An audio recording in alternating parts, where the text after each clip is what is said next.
Agama itu memperkuat kesadaran kolektif. Agama menguatkan ikatan kita secara sosial. Karena saya tahu kita sama agamanya, kan terus tambah terikat, tambah ada ikatan di antara kita. Maka kata Durkheim, agama itu memperkuat kesadaran kolektif. Itu yang positif. Nanti ada yang negatif tentang agama. Kalau tadi Pak perannya agama apa? Itu kalau bagi yang kanan ini tidak ada, malah ngaco. Misalnya, kalau bagi Nietzsche, agama itu menanamkan mentalitas budak. Orang jadi kehilangan kebebasan, kehilangan kreativitasnya. Orang diminta patuh saja, ikut saja perintahnya agama. Nah, ini Nietzsche yang punya semboyan terkenal sekali, Tuhan sudah mati. Nanti ada Karl Marx, dia bilang agama itu candu. Karena dia melihat gara-gara agama, itu versi dia ya, orang yang tertindas tidak mau bangkit. Dia merasa, ya sudah ini takdirku tertindas ini. Allah sudah menetapkan begini misalnya, terus ya sudah kita terima takdirnya Allah, kita ridho dengan apapun keputusannya Allah. Akhirnya ditindas, tidak mau bangkit berjuang. Makanya dia menyebutnya semacam candu.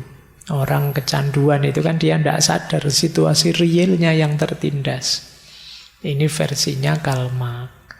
Nanti ada lagi versinya Russell. Kalau versinya Russell, Allah membahas agama itu tidak ada ujungnya, wong metafisik, tidak bisa dibuktikan.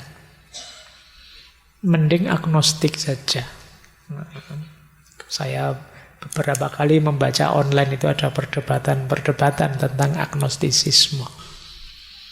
Ya orang seperti Russell ini bilang bahwa ada benar atau tidak, akal kita tidak nyampe. Ya sudah, kalau akal kita tidak nyampe, ya kita menghindar saja, agnostik saja.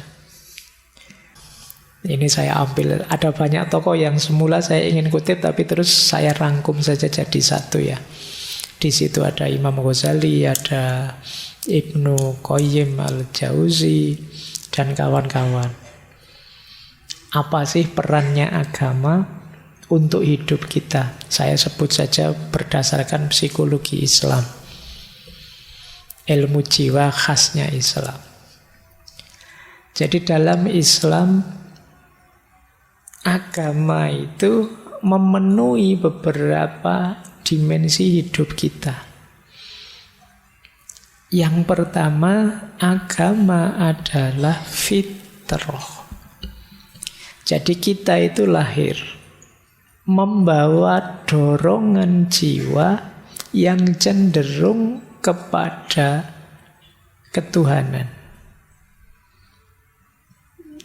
Jadi maka kalau kita tidak bertuhan itu ada yang hilang, ada yang hampa. Kenapa? Karena ini fitrah. Fitrah itu dorongan jiwa alami namanya. Mungkin kegelisahan-kegelisahan mental kita yang tadi banyak sekali indikasinya karena kita jauh dari Tuhan atau jauh dari agama. Sehingga fitrah kita, dorongan jiwa untuk mengakui, menegaskan keberadaan Tuhan tidak terpenuhi. Ya fitrah itu kan setara dengan fitrah untuk menikah misalnya. Setiap orang ada dorongan dalam dirinya ingin punya pasangan dan berketurunan. Ini fitrah. Kalau kita lawan fitrah ini, saya tidak mau nikah Pak, saya itu ada yang hampa, ada kegelisahan tersendiri. Nah, agama juga begitu. Jadi kalau dalam Islam, kalau kita menjauh, kalau kita meninggalkan agama, ada yang hampa dan gelisah. Nah, ini kalau teman-teman membaca kritik-kritik pada peradaban Barat yang terlalu materialistik, itu kan arahnya ke sini. Ada yang hilang, ada yang hampa. Ada fitrah yang dikesampingkan. Itu yang membuat gelisah. Maka agama berperan mewujudkan, memfasilitasi fitrah itu, yaitu fitrah bertuhan. Itu yang pertama itu. Yang kedua, ada lagi perannya agama, yaitu peran akidah. Peran akidah ini, tadi kan hidup bahagia itu harus punya tujuan, punya nilai. Peran akidah ini dia berperan, kita mantep, kita yakin, kita percaya pada Tuhan, yang itu tujuan dan makna puncak hidup kita. Di situ kita nyaman kemudian. Jadi ini peran akidah, karena kita tujuannya Tuhan, kenyamanan kita ada pada Tuhan, kegagalan apapun masih bisa kita toleransi selama kita tidak menjauh dari Tuhan. Nah, ini peran agama di situ. Kalau teman-teman sedang galau, sedih, gelisah, mari kita sadari bahwa hidup ini ilaihi roji'un, kembali pada Allah. Selama kita tidak kehilangan Allah, selama kita masih dekat dan semakin dekat padanya, kita masih nyaman, kita masih aman. Tidak harus galau, tidak harus putus asa. Ini namanya peran akidah. Yang ketiga, apa perannya agama untuk kesehatan mental? Yaitu takwa. Takwa ini kita mendefinisikannya kesadaran dan ketaatan pada Allah, pada Tuhan. Kesadaran dan ketaatan ini jangan dikira sekedar kayak kritiknya Nietzsche tadi ya. Itu hanya kita seperti budak saja disuruh-suruh. Enggak. Yang diperintahkan oleh Allah pada kita itu sesuatu yang manfaatnya untuk kita. Kalau budak itu kan disuruh untuk manfaat majikannya. Tapi Allah menyuruh kita untuk kita, ketenangan jiwa kita, kemantapan hati kita, perilaku kita yang baik, panduan moral untuk hidup sehari-hari. Disitulah perannya agama. Kadang-kadang pikiran kita buntu, hati kita gelap. Kita tidak bisa milih apa yang harus saya lakukan, apa yang harus saya jauhi. Alhamdulillah ada agama. Petunjuknya konkret. Saya harus melakukan ini, menjauhi ini. Mengurangi kebingungan dan capek kita. Nah, itu gunanya takwa. Jadi ini peran yang ketiga dari agama. Yang keempat, agama juga punya peran evaluatif. Ini sering kita bahas, tadi juga kita singgung, malam hari ini kita agak muhasabah ya, mengukur diri kita. Introspeksi. Agama jadi standar-standar. Orang muhasabah itu kan ngukur sebaik mana perbuatanku, pikiranku, perasaanku. Aku ini tambah baik apa tidak. Evaluasi diri, introspeksi diri kan penting. Cuma kalau kita tidak punya standar-standar, sulit kita muhasabah. Pak, saya tafakur tentang diri saya, Pak. Kelihatannya saya lebih baik sekarang, Pak. Loh, lebih baik itu dilihat dari mananya. Nah, kalian perlu standar. Nah, agama menyediakan standar itu. Muhasabahmu lebih simpel sekarang. Pak, rasanya kok saya tambah jauh ya Pak dari Allah. Nanti kan kamu punya standar sekarang. Rasanya kok saya tidak bisa menjalankan perintahnya Al-Quran ya Pak untuk sabar. Saya kok ngamukan banget sih Pak. Nah ini enaknya agama menyediakan perangkat standar untuk kita bermuhasabah. Ada lagi, agama mendidik kita untuk sabar dan syukur. Ini dua jurus sapu jagat, untuk apa saja menang kalau kalian punya menguasai ini. Satu sabar, satu hidup. Itu kan isinya dua. Kadang senang, kadang susah. Kan cuma ini. Loh, kalau kalian punya syukur dan sabar, selesai sudah. Ketika kamu senang, bersyukur. Ketika kamu susah, bersabar. Jadi cukup 2 senjata itu, hidupmu akan stabil. Masalah dalam hidup kita kan ketika senang, kita lepas kendali. Ketika sedih, kita drop, putus asa. Nah, untuk biar tidak lepas kendali dan putus asa, ya syukur dan sabar. Dan agama menguatkan di situ. Jadi kalau tanpa sandaran agama, ya syukur itu kan rasanya hampa. Kamu bersyukur pada siapa? Ketika ada agama, bersyukurnya pada Tuhan yang menganugerahkan kenikmatan ini sekarang. Ketika tidak ada objek untuk disyukuri kan, terus kamu balik ke dirimu sendiri, bersyukurnya ke dirimu sendiri. Iya, sekarang pas kamu sukses, pas gagal. Ketika kamu kembalikan ke dirimu sendiri, terus kamu jatuhnya putus asa. Ketika kembali ke dirimu sendiri, kalau sukses sombong, kalau gagal putus asa. Nah, itu gunanya kita punya agama untuk meminimalisir efek dari problem mental tadi. Dan yang terakhir, peran agama dari perspektif ilmu jiwa Islam, psikologi Islam itu ihsan. Agama mengajarkan kita untuk memuncakkan kebaikan. Ya mudahnya menyempurnakan segala kebaikan kita hanya pada Allah saja. Ini lebih menenteramkan.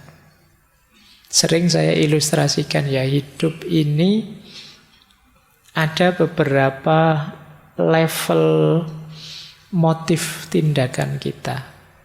Ada karena kewajiban saja, ada karena kebutuhan, dan yang paling tinggi ya karena ketulusan, keikhlasan, kemurnian pada Tuhan saja. Nah, agama menyarankan segala perbuatan kita dipuncakkan sampai ke level lillahi ta'ala. Tidak sekedar karena pamrih, apalagi karena kewajiban. Segala sedih, galau, kecewa kita muncul karena ada pamrih-pamrih biasanya. Seperti saya bilang tadi ya di pengantar waktu launching buku tadi kan saya bilang, kalau tidak ada target apa-apa, ya tidak mengecewai apa-apa. Tapi kalau kalian motif pamrihmu banyak, ya kecewamu banyak. Ngaji ke sini, saya nanti ngaji, duduk agak pojok yang dapat sandaran, terus nanti ngambil minumnya 2, terus nanti kamu ngancang-ngancang gitu, begitu nyampe sini, loh yang datang sudah banyak, tempat dudukku sudah ditempati orang, minumnya tidak kebagian, kecewamu banyak. Kenapa? Tadi pamrihmu banyak. Nanti kalau sudah selesai, pingin ngobrol sebentar sama Pak Faiz, yang ngantri banyak, kamu tidak sempat maju sampai jengkel. Nah, kecewamu banyak karena pamrihmu banyak. Kalau tadi tidak pamrih apa-apa, mungkin tidak ada yang kecewa. Tapi karena kamu target dan meleset, jadi kecewa. Maka dalam agama kita diminta ihsan. Ihsan itu kan, kalau dalam Islam, anta budallaha ka'annaka tarahu wa illam takun tarahu fa innahu yaraka. Melakukan apapun ikhlas karena Allah saja. Itu lebih nyaman untuk mental kita. Jadi ini gambaran umum sederhananya. Apa kalau ada yang tanya peran agama untuk kesehatan mental?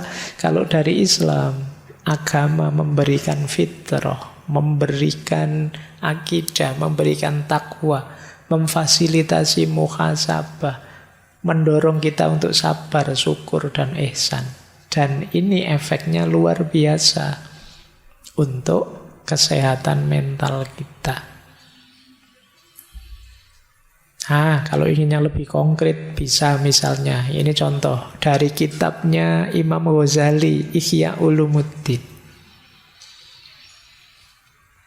Ini kalau teman-teman jeli ya, ada beberapa tips mengatasi problem kesehatan mental versinya Imam Ghazali.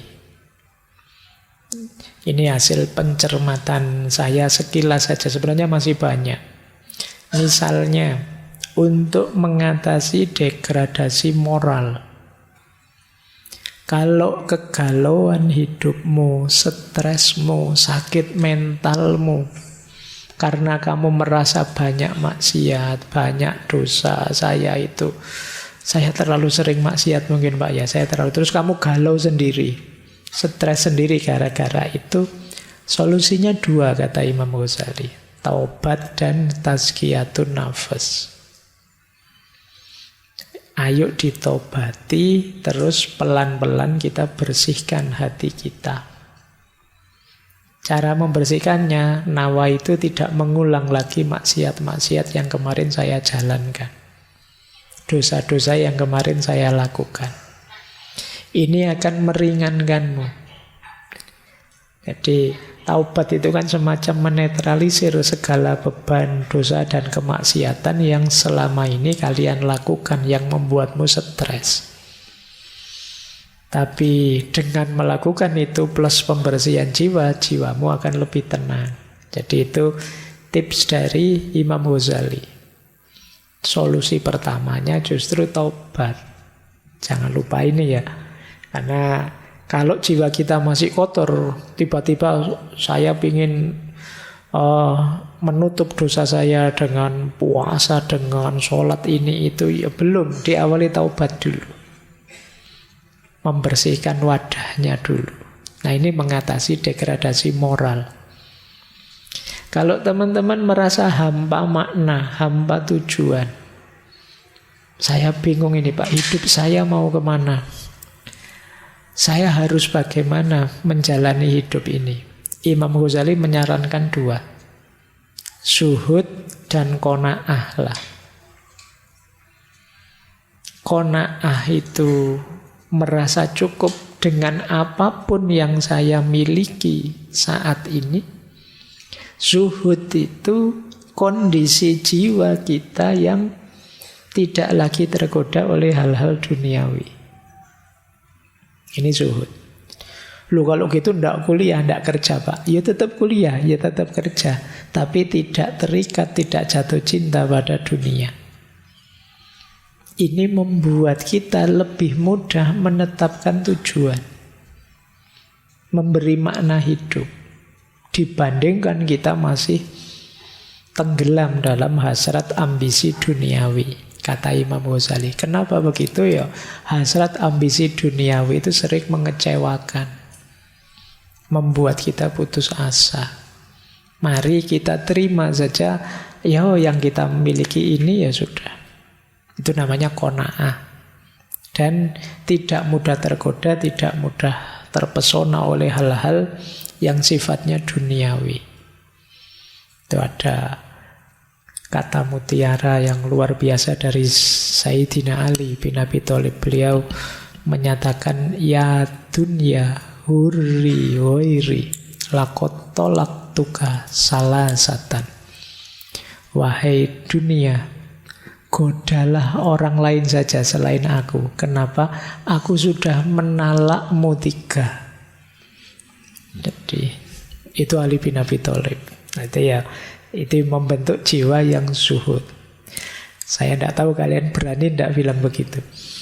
Wahai dunia, aku sudah talak 3 padamu. Tidak mungkin rujuk lagi sudah.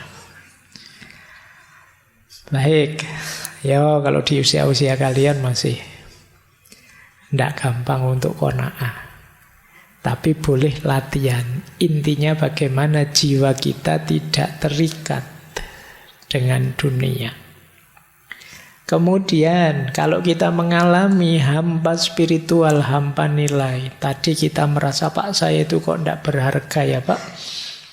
Apa sih nilai kehadiranku? Imam Ghazali menyarankan 2, riyadhah dan mujahadah.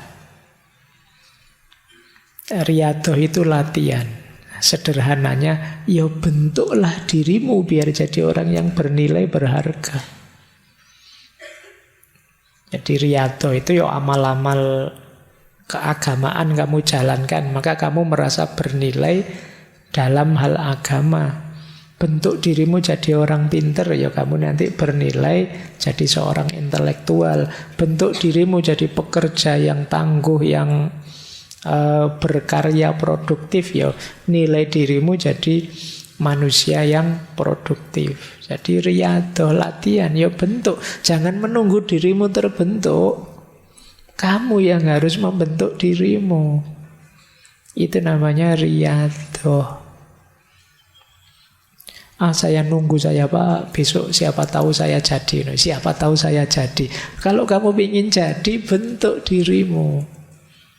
Pengen jadi dosen, latihan mulai sekarang. Ngobrol, ngajar kok ngobrol. Ngajar yang enak, terus jadi latihan membaca yang banyak. Itu jadi membentuk dirimu jadi dosen yang berkualitas. Jangan menunggu, jangan nanti kalau saya ditakdirkan Allah jadi dosen kan yo bisa-bisa sendiri Pak. Yo kalau nunggu begitu ya ndak jadi, nanti kamu tiba-tiba jadi dosen beneran terus ndak bisa ngajar, terus bingung waktu ngajar, terus kamu stres lagi. Apalah nilai saya Pak, nanti jadi begitu lagi. Maka riyadhahlah mulai sekarang, latih dirimu. Pengen jadi bisnismen yang sukses, latihan mulai sekarang.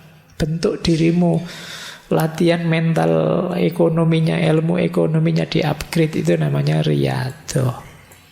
Jangan lupa mujahadah, berdoa.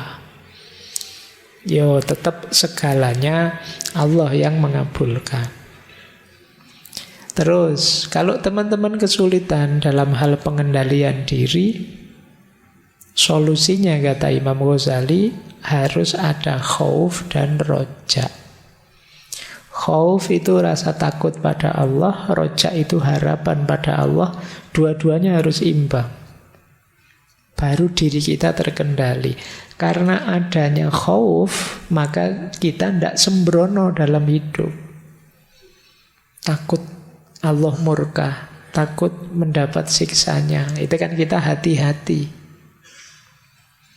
Nah, tapi juga tidak hanya takut, kita juga berharap. Karena ketakutan saja bisa melahirkan keputusasaan. Kita tetap yakin Allah sangat menyayangi kita. Allah penuh dengan anugerah pada kita. Itu namanya harapan, namanya roja. Jadi khauf saja bisa putus asa. Tapi tanpa khauf, orang bisa sembrono. Rojak saja orang suka-suka dia, alah dosa ndak apa-apa lah, maksiat dikit-dikit ndak apa-apa. Allah Maha Pengampun.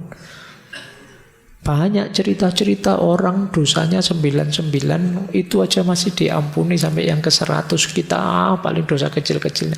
Ini namanya sembrono, ndak ada rojak. Jadi ndak ada takutnya sama Allah.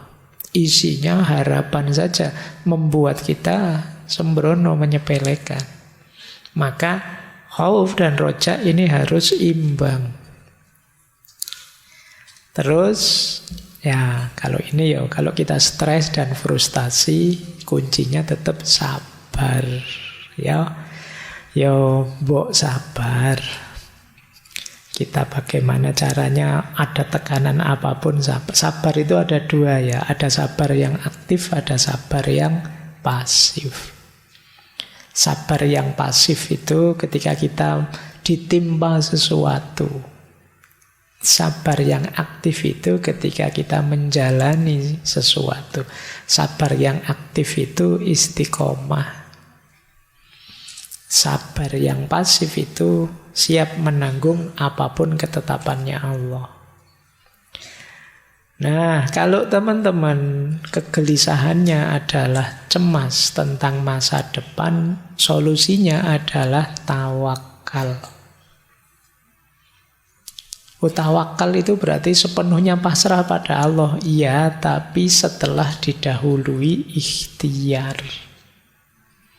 Kalau teman-teman takut masa depannya suram, ayo dirancang sejak sekarang biar tidak suram. Setelah dirancang, dijalani, pasrahkan hasilnya pada Allah. Itu namanya tawakal. Kalau belum ada ikhtiarnya, belum bisa disebut tawakal.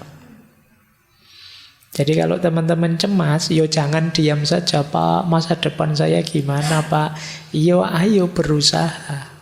Rancang yang baik, jalani dengan baik. Kalau sudah dijalani, pasrahkan hasilnya pada Allah, itulah tawakal.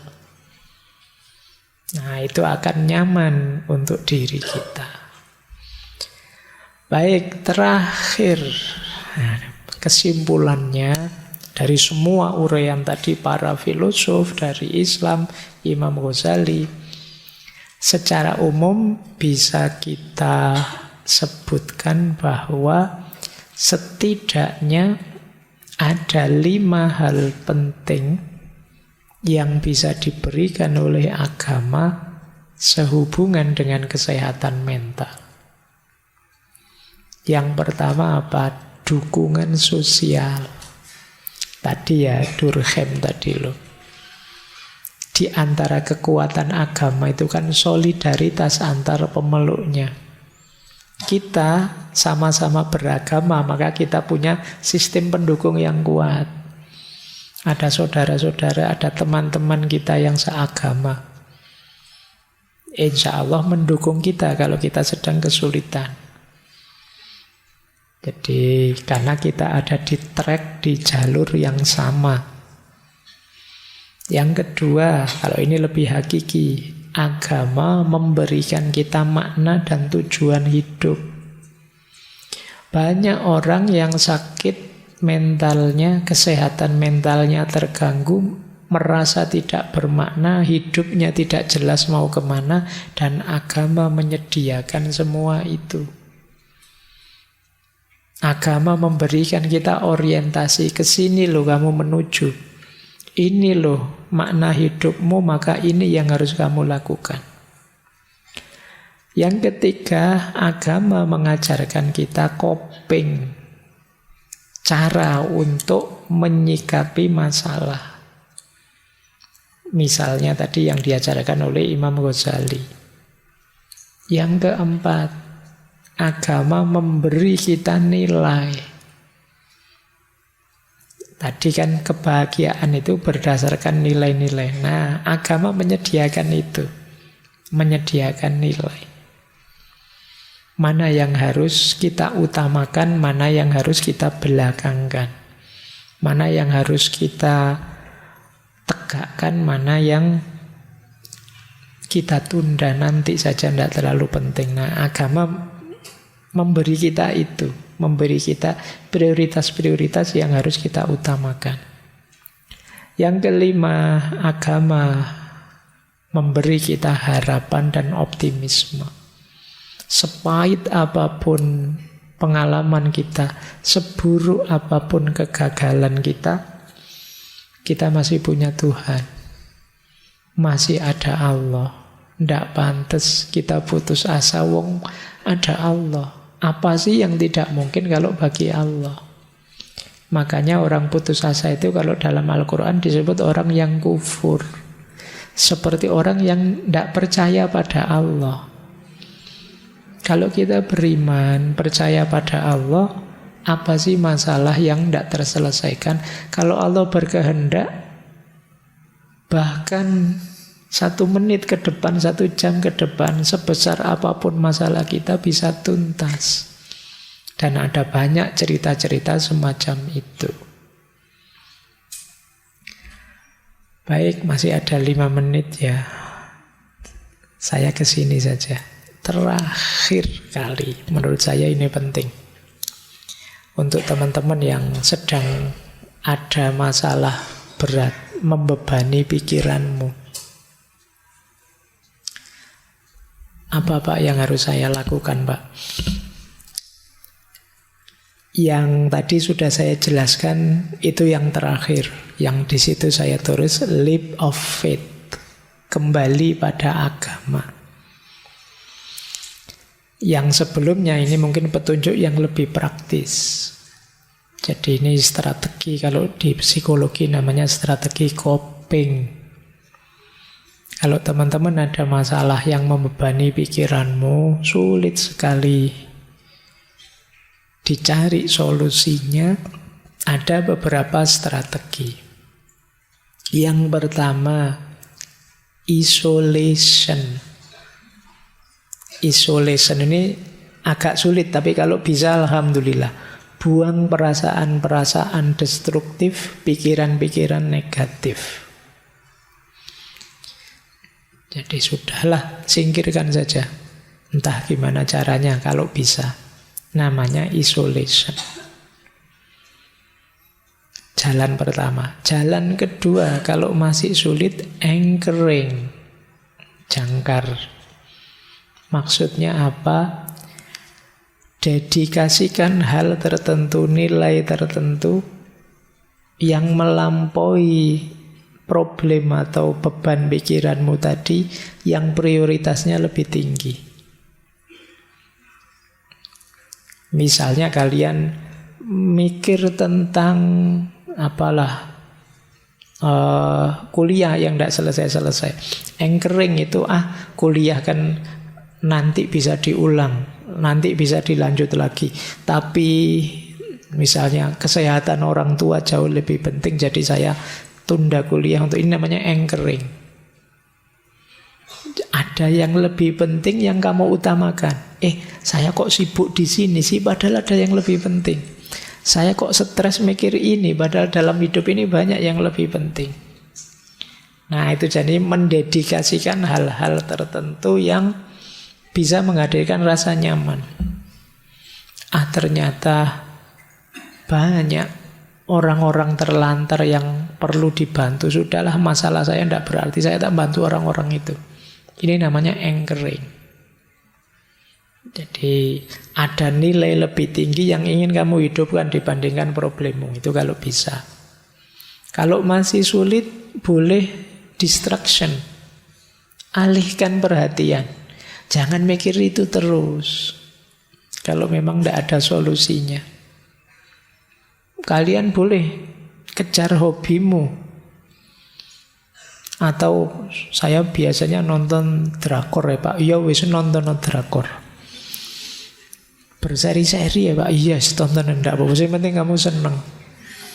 Itu namanya distraction. Biar enggak stuck di problemmu itu terus.